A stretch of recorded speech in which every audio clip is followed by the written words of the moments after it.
الحمد لله الذي أنزل على عبده الكتاب ولم يجعل له عوجا قيما لينذر بأسا شديدا من لدنه ويبشر المؤمنين الذين يعملون الصالحات أن لهم أجرا حسنا ماكثين فيه أبدا وينذر الذين قالوا اتخذ الله ولدا ما لهم به من علم ولا لآبائهم كبرت كلمة تخرج من أفواههم إن يقولون إلا كذبا فلعلك باخع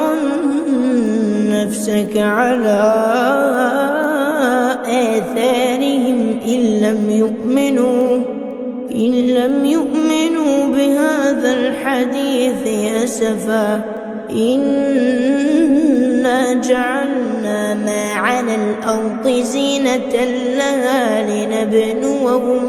لنبلوهم أيهم أحسن عملا وإنا لجاعلون ما عليها صعيدا جرزا أم حسبت أن أصحاب الكهف والرقيم كانوا من آياتنا عجبا إذ أوى الفتية إلى الكهف فقالوا ربنا آتنا من لدنك رحمة وهيئ لنا من أمرنا رشدا فضربنا على آذانهم في الكهف سنين عددا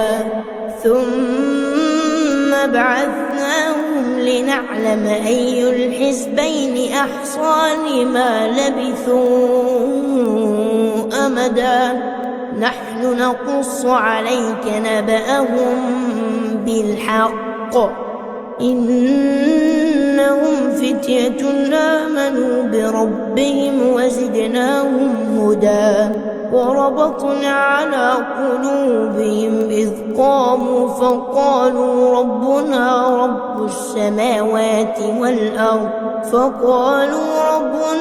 رب السماوات والأرض لن ندعو من دونه إلها لقد قلنا إذا شططا هؤلاء قوم اتخذوا من دونه آلهة لولا يأتون عليهم بسلطان بين فمن أظلم ممن افترى على الله كذبا وإذ اعتزلتموهم وما يعبدون إلا الله فأووا إلى الكهف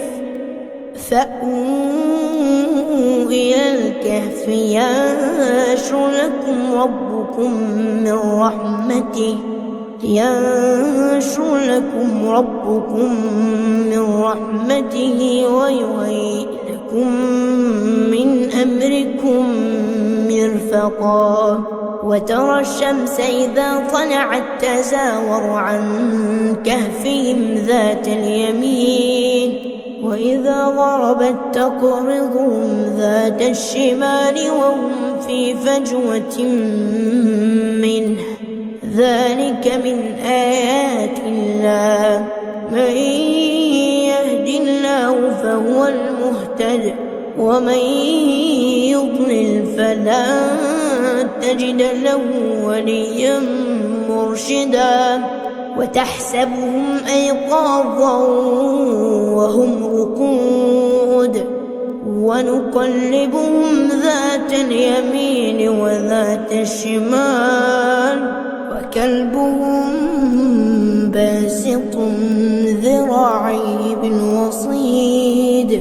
لو اطلعت عليهم لوليت منهم فرارا ولملئت منهم رعبا وكذلك بعثناهم ليتساءلوا بينهم قال قائل منهم كم لبثتم قالوا لبثنا يوما أو بعض يوم قالوا ربكم أعلم بما لبثتم فابعثوا أحدكم بورقكم هذه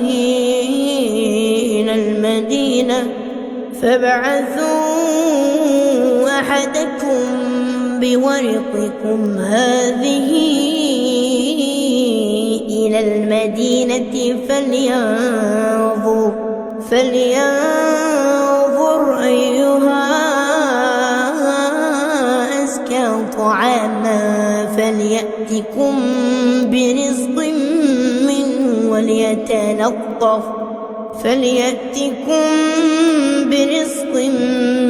منه وليتلطف ولا يشعرن بكم أحدا إنهم إن يظهروا عليكم يرجموكم أو يعيدوكم في ملتهم ولن تفلحوا إذا أبدا وكذلك أعثرنا عليهم ليعلموا أن وعد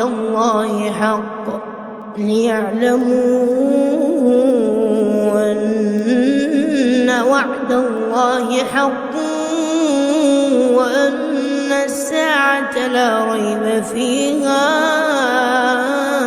إذ يتنازعون بينهم أمرهم فقالوا ابنوا عليهم بنيانا ربهم أعلم بهم قال الذين غلبوا على أمرهم لنتخذن عليهم مسجدا سيقولون 3 رابعهم كلبهم ويقولون 5 سادسهم كلبهم رجما بالغيب ويقولون 7 وثامنهم كلبهم قل ربي أعلم بعدتهم ما يعلمهم إلا قليل فلا تمار فيهم إلا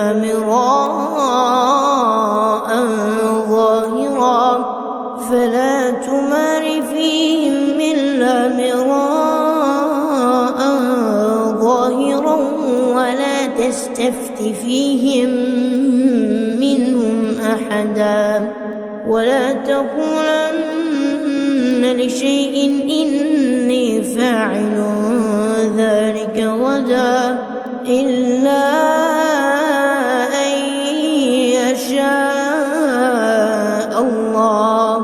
واذكر ربك إذا نسيت وقل عسى أن يهديني ربي لأقرب من هذا رشدا ولبثوا في كهفهم 300 سنين وازدادوا 9 قل الله أعلم بما لبثوا له غيب السماوات والأرض أبصر به وأسمع ما لهم من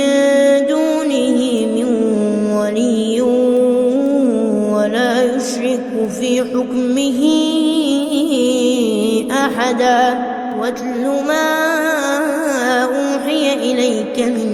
كتاب ربك لا مبدل لكلماته ولا تجد من دونه ملتحدا واصبر نفسك مع الذين يدعون ربهم بالغداة والعشي يريدون وجهه ولا تعد عيناك عنهم تريد زينة الحياة الدنيا ولا تطع من أغفلنا قلبه عن ذكرنا واتبع هواه وكان أمره فرطا وقل الحق من ربكم فمن شاء فليؤمن ومن شاء فليكفر إنا أعتدنا للظالمين نارا أحاط بهم سرادقها وإن يستغيثوا يغاثوا بماء كالمهل يشوي الوجوه بئس الشراب وساءت مرتفقا إن الذين آمنوا وعملوا الصالحات إنا لا نضيع أجر من أحسن عملا أولئك لهم جنات عدن تجري من تحتهم الأنهار يحلون فيها من أساور من ذهب ويلبسون ثيابا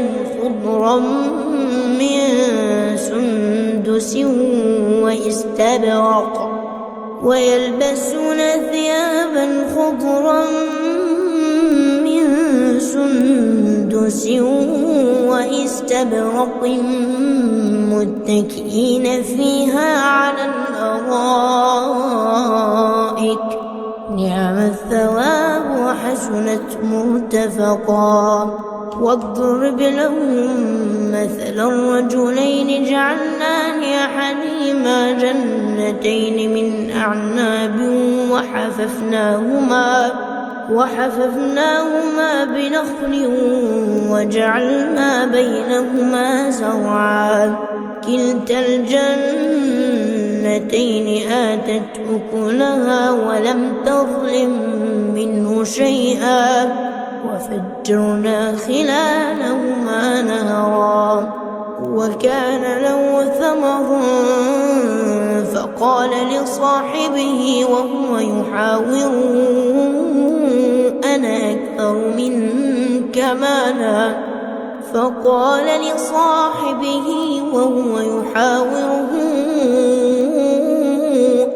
أكثر منك مالا وأعز نفرا ودخل جنته وهو ظالم لنفسه قال ما أظن أن تبيد هذه أبدا وما أظن الساعة قائمة ولئن رددت إلى ربي لأجدن خيرا منها منقلبا قال له صاحبه وهو يحاوره أكفرت بالذي خلقك من تراب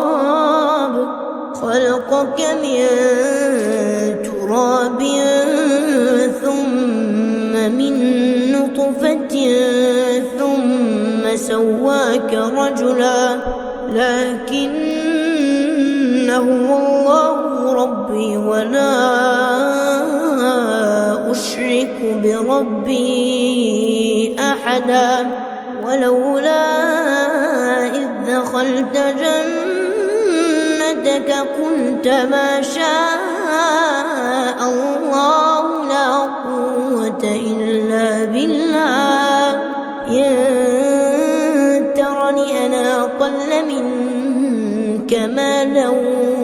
وولدا فعسى ربي أن يؤتيني خيرا من جنتك ويرسل عليها حسبانا من السماء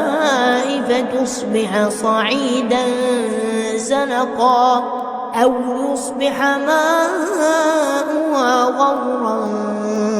فلن تستطيع له طلبا وأحيط بثمره فأصبح يقلب كفيه على ما أنفق فيها وهي خاوية على عروشها ويقول يا ليتني لم أشرك بربي أحدا ولم تكن له فئة ينصرونه من دون الله وما كان منتصرا هنالك الولاية لله الحق هو خير ثوابا وخير عقبا واضرب لهم مثل الحياة الدنيا كماء أنزلناه من السماء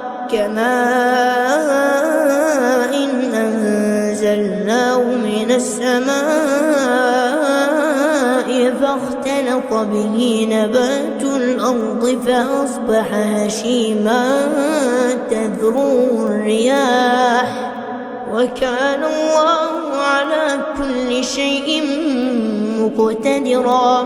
المال والبنون زينة الحياة الدنيا والباقيات الصالحات خير عند ربك ثوابا وخير أملا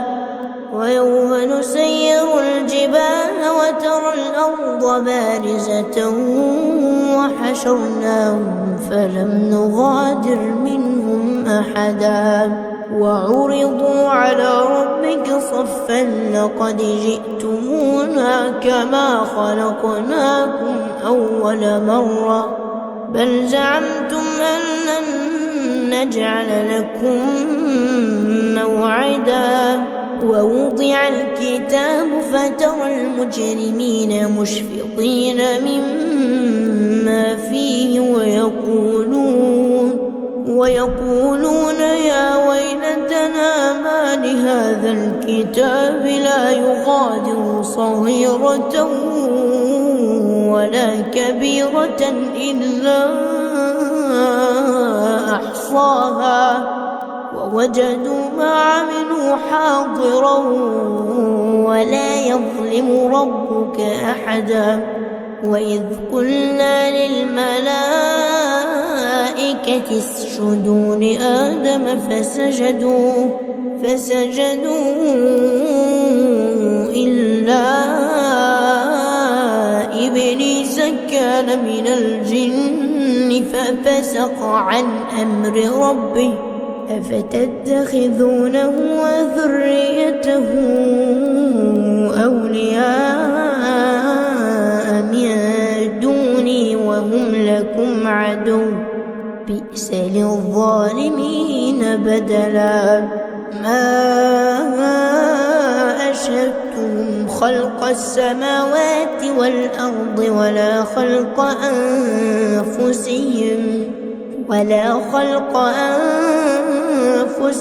وما كنت متخذ المضلين عضدا ويوم يقول نادوا شركائي الذين زعمتم فدعوهم فلم يستجيبوا لهم وجعلنا بينهم موبقا ورأى المجرمون النار فظنوا أنهم واقعوها ولم يجدوا عنها مصرفا ولقد صرفنا في هذا القرآن للناس من كل مثل وكان الإنسان أكثر شيء جدلا وما منع الناس أن يؤمنوا إذ جاءهم الهدى ويستغفروا ربهم إلا أن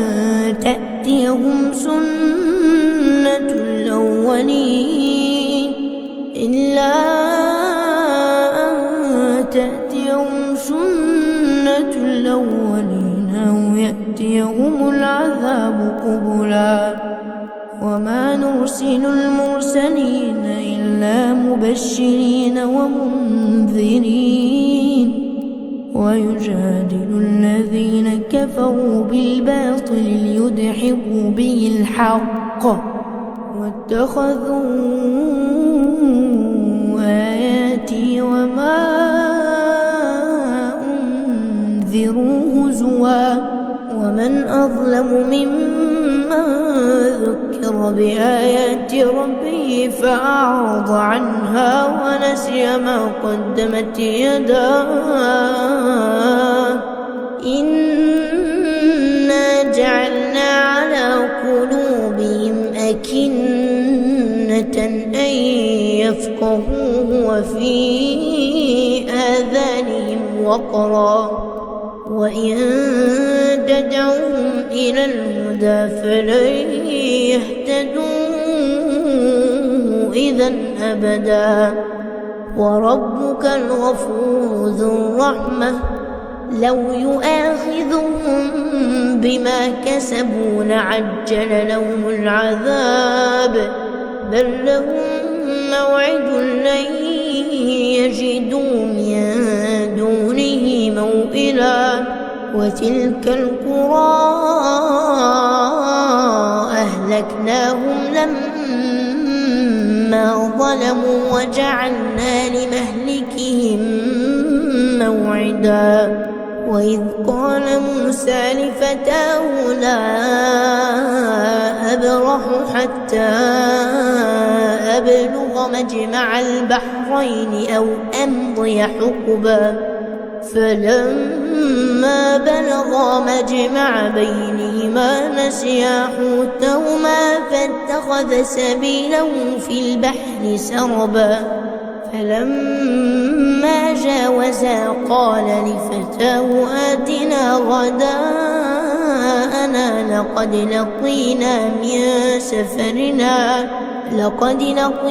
من سفرنا هذا نصبا قال أرأيت إذ أوينا إلى الصخرة فإني نسيت الحوت وما أنسانيه إلا الشيطان أن أذكره واتخذ سبيله في البحر عجبا قال ذلك ما كنا نبغ فارتدا على آثارهما قصصا فوجدا عبدا من عبادنا آتيناه رحمة من عندنا وعلمناه من لدنا علما قال له موسى هل نتبعك على أن تعلمني مما علمت رشدا قال إنك لن تستطيع معي صبرا وكيف تصبر على ما لم تحط به خبرا قال ستجدني إن شاء الله صابرا ولا أعصي لك أمرا قال فإن اتبعتني فلا تسألني عن شيء حتى أحدث لك منه ذكرا فانطلقا حتى إذا ركبا في السفينة خرقها قال أخرقتها لتغرق أهلها لقد جئت شيئا إمرا قال ألم أقل إنك لا تستطيع معي صبرا قال لا تؤاخذني بما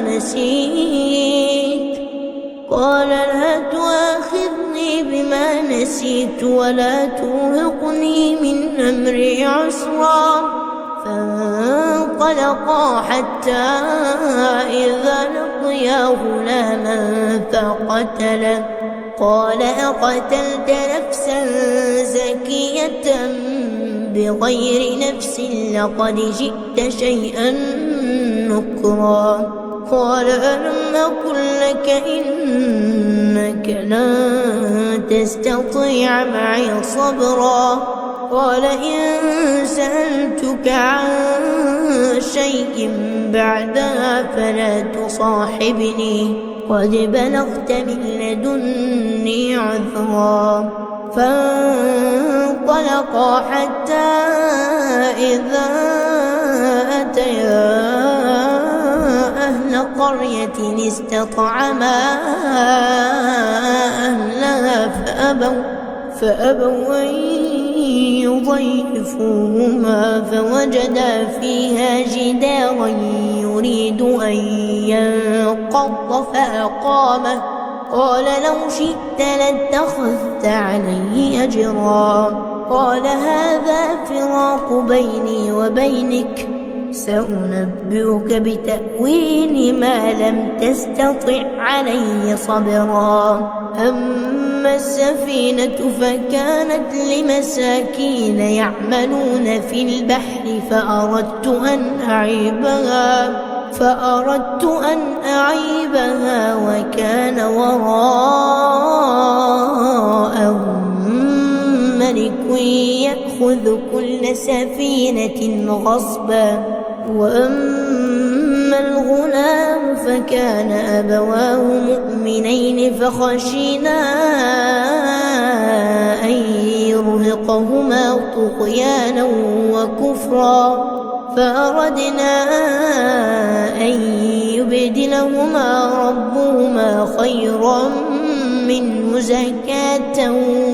وأقرب رحما وأما الجدار فكان لغلامين يتيمين في المدينة وكان تحته كنز لهما وكان أبوهما صالحا فأراد ربك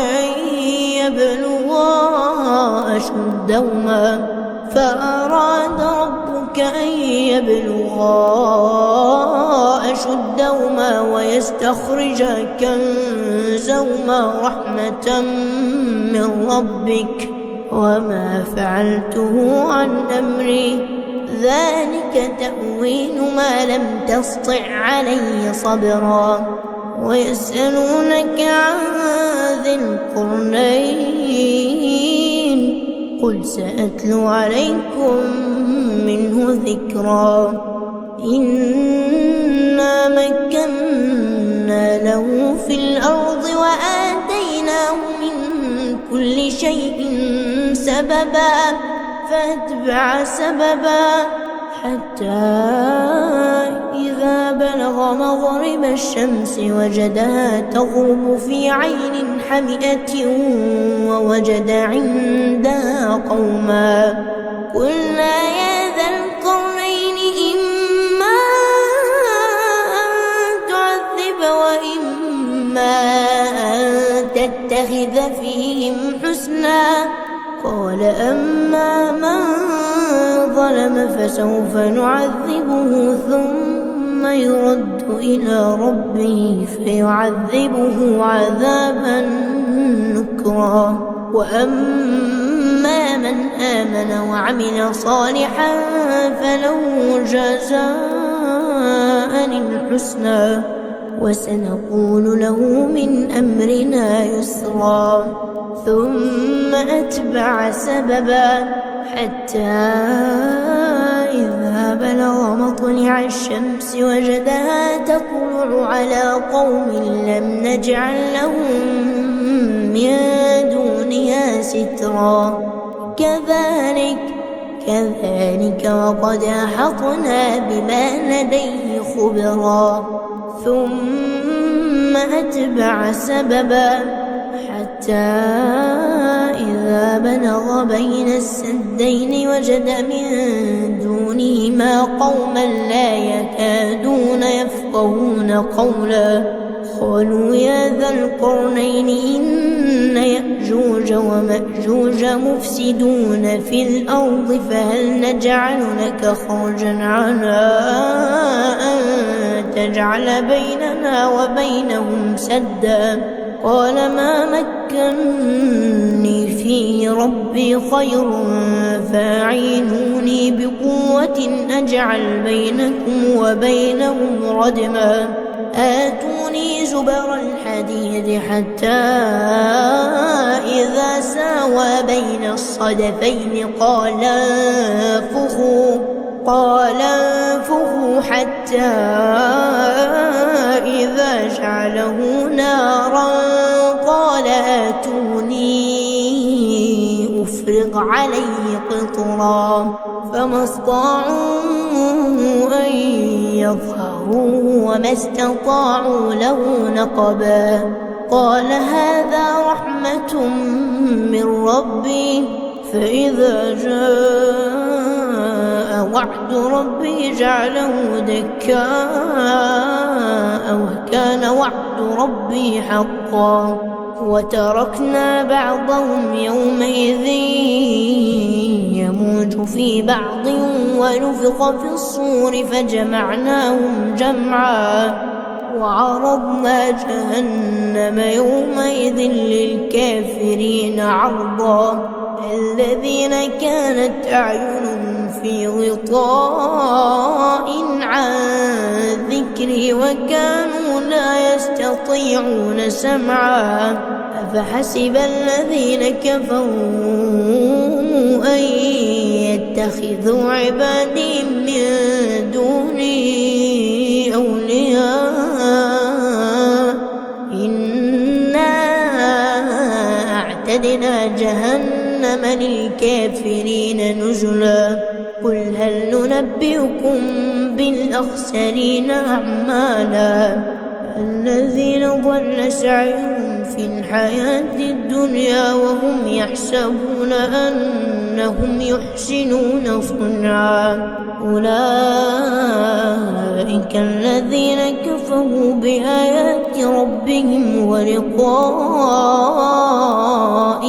فحبطت أعمالهم فلا نقيم لهم يوم القيامة وزنا ذلك جزاؤهم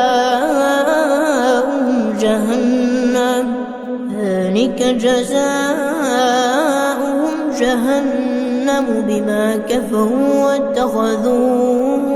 آياتي ورسلي هزوا إن الذين آمنوا وعملوا الصالحات كانت لهم جنات الفردوس نزلا خالدين فيها لا يبغون عنها حولا قل لو كان البحر مدادا لكلمات ربي لنفد البحر قبل